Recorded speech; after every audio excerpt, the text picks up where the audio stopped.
Comment trouver la paix? Voilà une to-do list. 10 choses.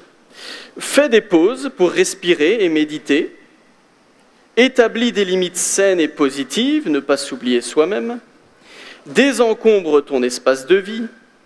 Adopte une routine matinale apaisante et ressourçante. Pratique la gratitude. Connecte-toi davantage à la nature et moins aux réseaux sociaux. Apprends à pardonner et à lâcher prise. Fais ce qui te passionne.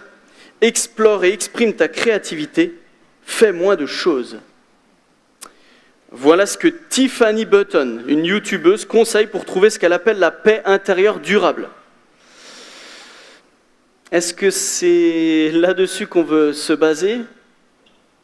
Pas vraiment. Est-ce que c'est la clé, ces 10 choses pour trouver la paix? Pas sûr. Tiffany Button, elle se présente comme coach en bonheur. Alors comment est-ce qu'elle s'est procuré ce titre? Aucune idée. Est-ce qu'il y a un diplôme pour devenir coach en bonheur? Peut-être. Est-ce qu'on va lui faire confiance pour trouver la paix? Ma suggestion, c'est que ce n'est pas une très bonne idée de lui faire confiance pour trouver la paix. Qui donc peut prétendre nous donner la paix? Alors plutôt que d'écouter une vidéo de Tiffany Button, on va plutôt regarder ce que Dieu, notre Créateur, nous dit lui-même sur comment est-ce qu'on peut trouver la paix. Et nous allons lire Luc chapitre 19 et les versets 28 à 44. Je lis dans la version second 21 et dans les Bibles blanches comme celle-ci, c'est à la page 680. Luc chapitre 19, versets 28 à 44. Après avoir dit cela, Jésus marcha devant la foule pour monter à Jérusalem. Lorsqu'il approcha de Bethphagée et de Béthanie, vers la colline appelée Mont des Oliviers, Jésus envoya 2 de ses disciples en leur disant « Allez au village qui est en face. Quand vous y serez entrés, vous trouverez un ânon attaché sur lequel personne n'est encore jamais monté. Détachez-le et amenez-le. Si quelqu'un vous demande « Pourquoi le détachez-vous ?», vous lui répondrez « Le Seigneur en a besoin ». Ceux qui étaient envoyés partirent et trouvèrent tout comme Jésus le leur avait dit. Comme ils détachaient l'ânon, ses maîtres leur dirent « Pourquoi détachez-vous l'ânon ?» Ils répondirent « Le Seigneur en a besoin ». Et ils amenèrent l'ânon à Jésus. Après avoir jeté leur manteau sur son dos, ils firent monter Jésus. À mesure qu'il avançait, les gens étendaient leurs vêtements sur le chemin. Déjà, il approchait de Jérusalem, vers la descente du mont des Oliviers. Alors toute la foule des disciples, remplis de joie, se mirent à adresser à haute voix des louanges à Dieu pour tous les miracles qu'ils avaient vus. Ils disaient « Béni soit le roi qui vient au nom du Seigneur, paix dans le ciel et gloire dans les lieux très hauts. » Du milieu de la foule, quelques pharisiens dirent à Jésus « Maître, reprends tes disciples. » Il répondit « Je vous le dis, si eux se taisent, les pierres crieront. » Quand il approcha de la ville et qu'il la vit, Jésus pleura sur elle et dit « Si seulement tu avais toi aussi reconnu aujourd'hui ce qui peut te donner la paix. Mais maintenant, cela est caché à tes yeux. Des jours viendront pour toi où tes ennemis t'entoureront d'ouvrages fortifiés, t'encercleront et te serreront de tous côtés.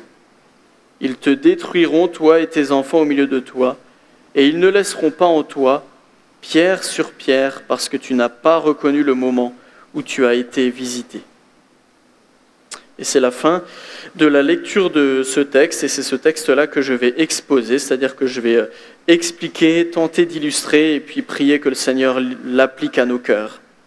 Jésus est le roi qui peut nous donner la paix.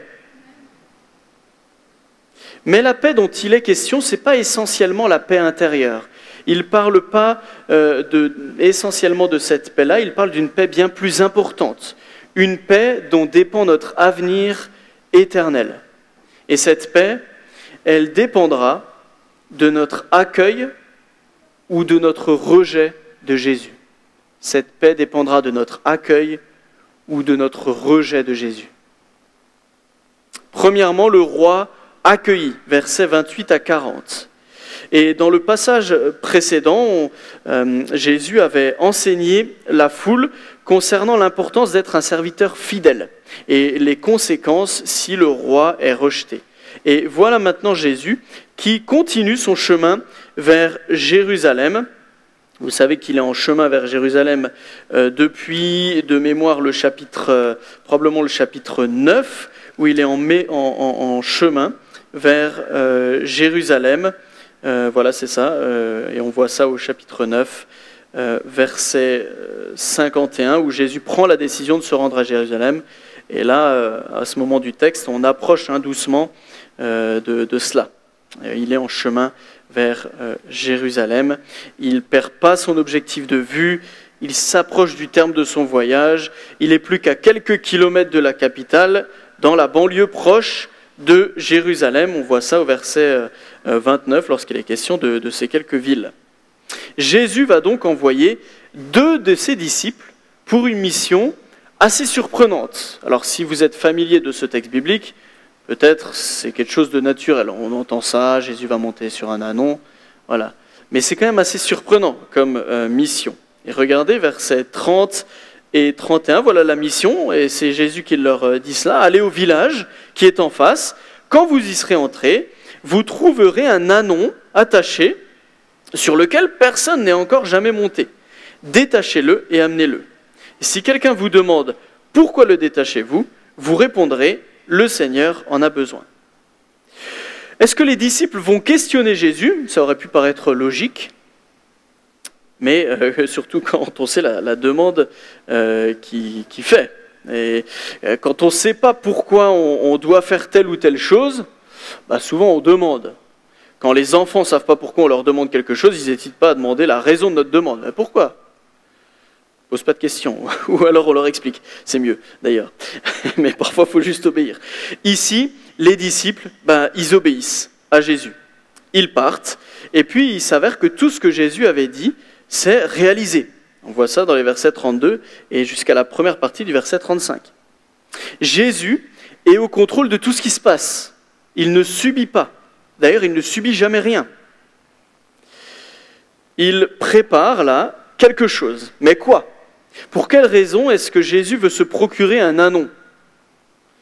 De toute évidence, il veut monter sur cet ânon, et c'est ce qu'il fait au verset 35. Jésus monte. Et la suite nous fait prendre conscience qu'il est en train de se passer quelque chose, qui a une grande signification. Tout d'abord, on découvre qu'à mesure que Jésus avance, les gens lui déroulent le tapis rouge, n'est-ce pas ? C'est ce qu'on voit dans le texte. Ce n'est pas tout à fait un tapis rouge, mais c'est quand même l'idée. C'est ce qu'on voit au verset 36. À mesure qu'il avançait, les gens étendaient leurs vêtements sur le chemin. C'est une manière de préparer le terrain, de lui dérouler un tapis royal. Pourquoi ? Eh bien, Jésus s'approche encore un petit peu plus de Jérusalem, verset 37, et soudain, deuxième partie du verset 37, alors toute la foule des disciples, remplis de joie, se mirent à adresser à haute voix des louanges à Dieu pour tous les miracles qu'ils avaient vus. Ils disaient « Béni soit le roi qui vient au nom du Seigneur, paix dans le ciel et gloire dans les lieux très hauts. » Ils accueillent Jésus comme le roi humble et glorieux qui apporte la paix. Jésus n'a pas demandé un ânon au hasard. Il n'a pas non plus choisi le lieu ni le moment par hasard. Il avait un but précis en tête. Et tout ce qu'il fait ici a un sens. Il ne fait pas les choses comme ça au hasard. Le fait qu'il se dirige précisément vers Jérusalem, monté sur un ânon, ça a un sens. Et si on est familier de l'Ancien Testament, la première partie de la Bible, peut-être que lorsqu'on lit ce texte, il y a un passage comme Zacharie chapitre 9, verset 9 qui nous vient en tête. Et voilà, je le lis, Zacharie 9, verset 9. « Réjouis-toi, fille de Sion, lance des acclamations, fille de Jérusalem. Voici ton roi qui vient à toi. Il est juste et victorieux, il est humble et monté sur un âne, un ânon, le petit d'une ânesse. » Jésus accomplit là une prophétie vieille d'environ 500 ans. Une prophétie qui a du sens. Jésus aurait pu venir sur un cheval, c'est beaucoup plus impressionnant qu'un ânon, beaucoup plus prestigieux qu'un âne, mais il vient sur un âne. Lors d'un mariage, la voiture dans laquelle se trouve la mariée, c'est généralement, ce n'est pas toujours le cas, mais généralement c'est une assez belle voiture. Je me rappelle qu'à notre mariage, ça remonte maintenant à 10 ans, on a demandé à un ami qui avait une belle voiture on lui a demandé, est-ce que tu veux bien nous véhiculer avec ta voiture? À l'époque, c'était une belle 308, pour nous c'était vraiment une belle voiture, on lui a demandé. Et super, on a fait ce petit voyage de la salle, différents voyages de la journée dans cette belle voiture. On voulait que ça soit marquant. Ici, Jésus, il n'a pas choisi d'aller sur le moyen de locomotion le plus prestigieux. Il n'a pas choisi de monter sur un cheval, mais il a choisi de monter sur un âne. Pour au moins 2 raisons. Au moins 2 raisons, dont l'une des 2 est la plus importante. Alors la première raison, c'est que Jésus est monté sur un ânon par humilité. On l'a déjà souligné, c'est pas élogieux, c'est pas impressionnant comme moyen de locomotion de monter sur un ânon à l'époque. Jésus, il n'est pas venu pour impressionner les foules, même si les foules, elles sont souvent impressionnées par ces miracles. On le revoit encore d'ailleurs au verset 37. Mais en voyant l'humilité de Jésus, ça nous impressionne, en tout cas ça devrait nous impressionner beaucoup plus que si Jésus venait avec orgueil et fierté. C'est le roi qui vient humblement. Est-ce que vous avez déjà rencontré une personne qui est vraiment imbue d'elle-même? C'est désagréable, n'est-ce pas?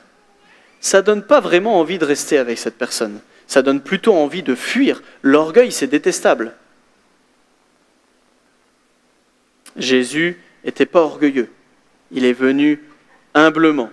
Et ça se voit ici. Il est monté sur un ânon pour entrer à Jérusalem. Mais deuxième raison, et c'est probablement la deuxième raison qui est la plus importante, Jésus est monté sur un ânon pour nous faire comprendre qu'il est venu apporter la paix. C'est ça qu'il est venu faire. Jésus n'est pas venu en conquérant guerrier. Et s'il était venu sur un cheval, peut-être c'est cette connotation que ça aurait eu. Mais Jésus est venu avec humilité pour apporter la paix dont le peuple a besoin. Il est ce roi de paix. Et les acclamations du peuple, elles vont dans ce sens. Jésus choisit de venir de cette manière à Jérusalem pour montrer qu'il est le Messie, c'est-à-dire qu'il est le roi choisi par Dieu, un roi humble qui est venu apporter la paix. Le peuple acclame le roi et le peuple proclame des mots riches de sens. Regardez dans la deuxième partie du verset 38, « Paix dans le ciel et gloire dans les lieux très hauts ». Et cette phrase, elle fait écho aussi au tout début de l'évangile avec le chant des anges à la naissance de Jésus. Et c'est dans le chapitre 2, verset 14, et je vous lis ce verset. « Gloire à Dieu dans les lieux très hauts, paix sur la terre, bienveillance parmi les hommes ». C'était tout au début de l'évangile. Là, on se retrouve presque à la fin de l'évangile. Jésus est le roi humble venu apporter la paix. Et personne ne peut le louper, même pas les pharisiens. Alors que la foule réagit dans la joie, vous le voyez, elle célèbre les louanges de Dieu, les pharisiens, de leur côté, ils ont une toute autre réaction, n'est-ce pas? Verset 39, regardez. « Maître, reprends tes disciples. » Ils jouent les troubles faits. Alors que Jésus est venu apporter la paix, la vraie paix, les pharisiens, de leur côté, ils s'inquiètent pour la paix superficielle. Ils ne veulent pas de troubles dans les rues. Ils ne veulent pas quelque chose qui pourrait ressembler à une révolution ou quelque chose qui pourrait provoquer l'intervention de Rome. Alors, ils somment Jésus de faire taire ses disciples. Fais-les taire, ça suffit maintenant. Peut-être comme... Parfois, j'ai les exemples des enfants aujourd'hui, je ne sais pas pourquoi, peut-être ma situation personnelle, des enfants qui sautent de joie pour quelque chose, ils sont vraiment heureux, ou même pour y avoir peut-être d'autres images ou d'autres illustrations de cela, des gens hyper heureux et on va les rabrouer. Non, tais-toi, c'est pas le moment là. Et d'une certaine manière, on dit ils sont un peu moins joyeux, quoi. C'est quoi le problème là? T'es trop joyeux. C'est ce qu'ils font les pharisiens. Jésus, calme-les là, ça suffit. Et Jésus répond par une sorte de proverbe qui manifeste le fait que rien pourra empêcher ce qui est en train de se passer de se dérouler. Jésus est le roi humble, venu apporter la paix. Et là, dans les versets qu'on vient de parcourir, on a vu Jésus être accueilli par la foule. Mais malheureusement, s'il est le roi accueilli, comme on l'a vu, on va aussi voir qu'il est le roi rejeté, versets 41 à 44. Et on a commencé à voir ça, n'est-ce pas, avec ce rabrouement, si ça se dit, des pharisiens qui lui disent « Mais Jésus, reprends tes disciples ». Alors on voit le roi rejeté. Jésus, il continue de s'approcher de la ville de Jérusalem, verset 41. Et en voyant cette ville, Jésus, il pleure, deuxième partie du verset 41. Pourquoi ? Eh bien, il le dit lui-même très explicitement au verset 42, et regardez, je le lis. « Si seulement tu avais, et donc il parle de cette ville, de l'ensemble des habitants de cette ville, si seulement tu avais toi aussi reconnu aujourd'hui ce qui peut te donner la paix. Mais maintenant, cela est caché à tes yeux. Si seulement toi aussi tu avais reconnu aujourd'hui ce qui peut te donner la paix. » On a l'impression que la foule, elle a reconnu en Jésus le Messie, ce roi venu apporter la paix. Mais en fait, de toute évidence, ils n'ont pas compris réellement le sens de la venue de Jésus. Le peuple pense peut-être à une paix superficielle, mais Jésus est venu apporter la paix véritable. Mais le peuple ne comprend pas encore, en tout cas, ça. C'est comme caché à ses yeux, et c'est ce que Jésus dit. Alors de quelle paix est-ce qu'il est vraiment question ? Vous vous rappelez, dans l'introduction, je parlais de Tiffany Button, on peut oublier le prénom, mais on parlait de paix intérieure. Est-ce que c'est seulement la paix intérieure que Jésus est venu apporter ? D'après l'évangile selon Luc, dans la globalité un peu de l'évangile selon Luc, il semblerait que ça soit beaucoup plus important que ça. Luc chapitre 1, versets 68 à 69 nous dit ceci, et je vous lis ces versets. « Béni soit le Seigneur, le Dieu d'Israël, parce qu'il a visité et racheté son peuple. Il nous a donné un puissant sauveur dans la famille de son serviteur David. » Luc 1, verset 79 nous dit ceci. « Jésus est venu, verset 79, pour éclairer ceux qui sont assis dans les ténèbres et dans l'ombre de la mort, pour diriger nos pas sur le chemin de la paix. » À d'autres endroits encore de l'Évangile, lorsque Jésus guérit, il leur déclare qu'ils sont sauvés et qu'ils peuvent maintenant partir dans la paix. Il est venu pour ça. Et ce n'est pas d'une paix subjective, intérieure, qu'il parle. Lorsqu'il est question de paix ici, Jésus parle de réconciliation avec Dieu. Jésus est venu pour ça, pour réconcilier les êtres humains, nous, avec Dieu. Et alors que chacun d'entre nous, on veut mener ou on voulait peut-être mener notre vie sans Dieu en lui étant rebelle, Jésus est venu pour rétablir la relation entre nous et Dieu. Voilà pourquoi dans Luc 1, verset 68-69, il est question de Jésus comme celui qui est venu racheter son peuple, comme celui qui est venu le sauver. Voilà pourquoi dans Luc 1, verset 79, Jésus est celui qui dirige nos pas sur le chemin de la paix. Voilà pourquoi dans Luc 2, verset 11, il est question de Jésus comme le Sauveur, qui est le Messie, le Roi. Et ça va se faire par la mort et la résurrection de Jésus à la croix. C'est là que Jésus va payer pour nos fautes et qu'il va réconcilier avec Dieu tous ceux qui reconnaissent Jésus comme le Messie, comme le Roi. Jésus est celui qui peut nous donner la paix. Jésus est celui qui peut nous donner la paix. Mais pour ceux qui le rejettent, c'est le jugement qui les attend.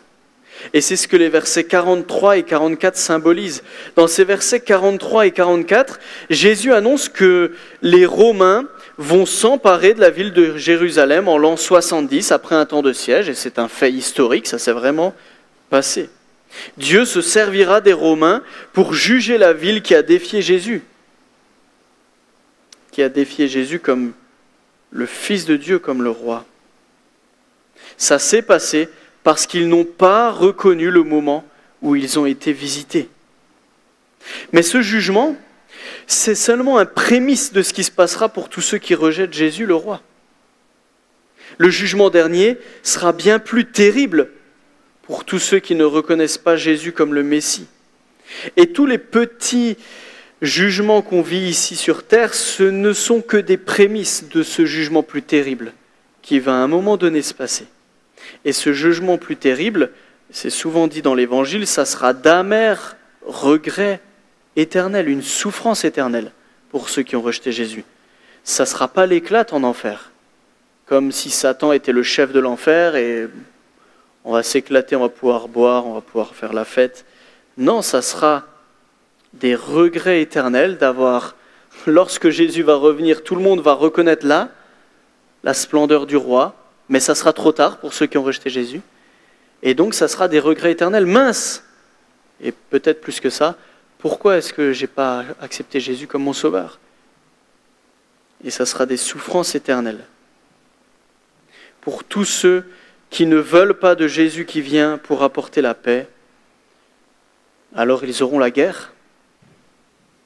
De la paix possible avec Jésus, c'est la ruine qui attend ceux qui sont sans Jésus. Mais ce n'est pas encore trop tard. Jésus est venu apporter la paix. Jésus est le roi qui peut et qui veut nous donner la paix. Et si vous n'êtes peut-être certains ici pas encore en paix avec Dieu, venez vers Jésus. Repentez-vous, placez votre confiance en Jésus. Et s'il est vrai que lorsqu'on parle de paix, ici dans ce texte, il est question premièrement de paix avec Dieu, de réconciliation avec le Créateur, c'est clair que ça parle de ça en premier, c'est une paix objective. Ça débouche aussi sur une paix intérieure. Ça n'omet pas cette paix intérieure, bien évidemment. Ce n'est pas la paix principale dont il est question, mais c'est une conséquence de cette paix avec Dieu.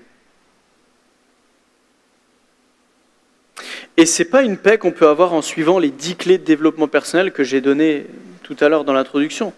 On peut les oublier, alors peut-être il y a des bons conseils par-ci par-là, mais ce n'est pas une recette pour avoir une paix comme ce que le Seigneur veut nous donner. Et le Seigneur veut nous donner une autre paix, il le dit lui-même d'ailleurs dans l'Évangile selon Jean.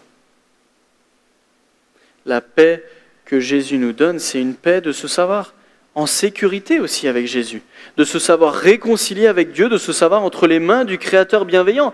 Et ça nous donne aussi, cette paix objective avec Dieu, une paix intérieure.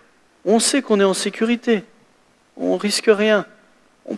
Bien sûr, on peut mourir ici sur Terre, on peut être touché par la maladie, peut-être qu'on va être touché par des guerres, le monde géopolitique actuel est assez inquiétant, mais toutefois on peut avoir une paix profonde parce qu'on est entre les bonnes mains de Dieu.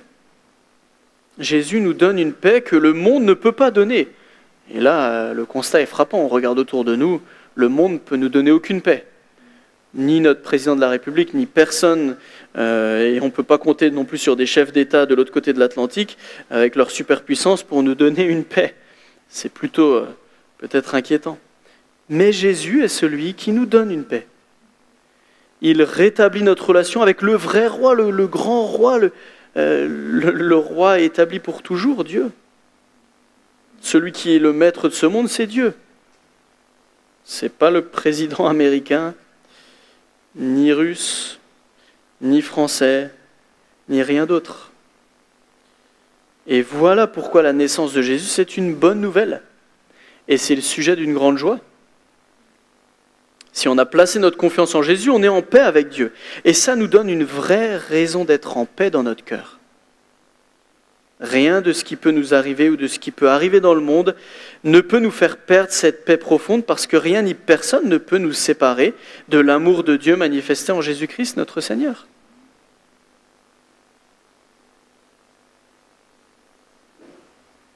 En tant que chrétien, est-ce qu'on vit concrètement la paix que nous avons avec Dieu? Est-ce que nous nous réjouissons de ça? Un marqueur essentiel de la vie d'un chrétien, ça devrait être une certaine paix profonde, une certaine joie aussi, une certaine paix profonde. Et c'est vrai que les circonstances, elles peuvent être parfois accablantes, elles peuvent être parfois tristes. Et donc c'est normal en tant que chrétien aussi, de passer par des moments peut-être parfois de découragement, de tristesse. Et là, on a besoin des frères et sœurs de l'Église qui nous encouragent, qui nous rappellent justement, mais appuie-toi sur Jésus. Il est encore là, il reste là, il ne t'abandonne pas, il va rester là pour toujours avec toi. Tu n'as pas de raison de perdre cette paix profonde. Oui, peut-être pour un temps, on peut être un peu tiraillé, fatigué, lassé, triste. Et c'est normal d'être triste face à certaines circonstances de la vie, c'est clair. Jésus lui-même l'a été, la tristesse n'est pas un péché. Mais que nous revenions à Dieu, que nous nous rappelions ce que Jésus est venu nous apporter, la paix qu'il est venu nous apporter, une paix profonde, même si on est triste, on peut avoir cette paix profonde qui reste ancrée en nous. On est avec Dieu, il n'est plus en colère contre nous, il nous regarde avec beaucoup d'amour et de bienveillance. Et Jésus ne nous regarde pas, si on est chrétien, avec un regard fâché où il fronce ses sourcils, non. Même si les montagnes s'éloignaient, même si les collines étaient ébranlées, même si la terre venait à se fendre, même si la guerre venait à frapper, Dieu qui a compassion de nous dit que son amour ne s'éloignera pas de nous et son alliance de paix ne sera pas ébranlée. Jésus est le roi qui peut nous donner la paix. Réjouissons-nous, célébrons-le. Et disons, comme nous le dit le verset 38, « Béni soit le roi qui vient au nom du Seigneur, paix dans le ciel et gloire dans les lieux très hauts. » Prenons un temps de silence, après quoi je prierai pour terminer.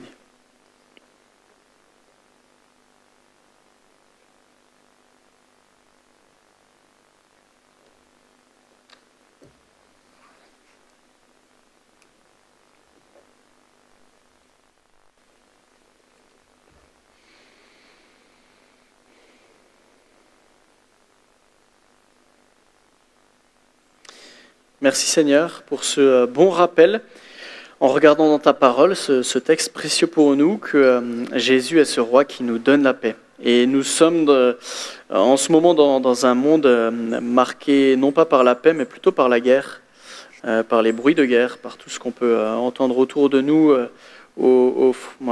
déjà en Europe et tout autour de nous, avec peut-être, nous semble-t-il, tout qui part en vrille. Mais toi, tu restes celui qui maîtrise ce monde et qui le domine, quoi que peuvent en penser tous les chefs d'État, même les plus puissants de ce monde. Tu es bien plus puissant qu'eux, tu es au contrôle, tu ne lâches pas la main sur ce monde, tu es là, et nous voulons être rassurés pour cela. Et puis nous voulons être rassurés, si nous avons placé notre confiance en Jésus, que Jésus est ce roi qui nous donne la paix. Il nous permet d'être réconciliés avec toi, il nous permet de parler avec toi, de crier au secours aussi, de crier à l'aide, et puis de nous en remettre à toi aussi dans le contexte dans lequel nous vivons actuellement dans notre monde. Alors que nous pouvons être peut-être inquiets en regardant les infos, en écoutant les infos ou en les lisant dans le journal. Seigneur, on peut, on a le droit de venir vers toi et de dire « Seigneur, qu'est-ce qui se passe ? Et s'il te plaît, on veut prier de préserver une certaine paix dans ce monde. Mais tu sais ce que tu fais, tu sais ce que tu permets aussi. Et que le monde qui nous entoure et qui est en train de partir un petit peu en vrille et où le tempo général sur les derniers mois, c'est plutôt la guerre, que cela, peut-être, ça attire des gens autour de nous qui voudraient trouver la paix ailleurs qu'en Jésus et qui ne peuvent pas la trouver ailleurs. Ou alors ça serait une paix superficielle, que le contexte dans lequel nous vivons là les pousse à justement chercher la vraie paix en Jésus-Christ seul.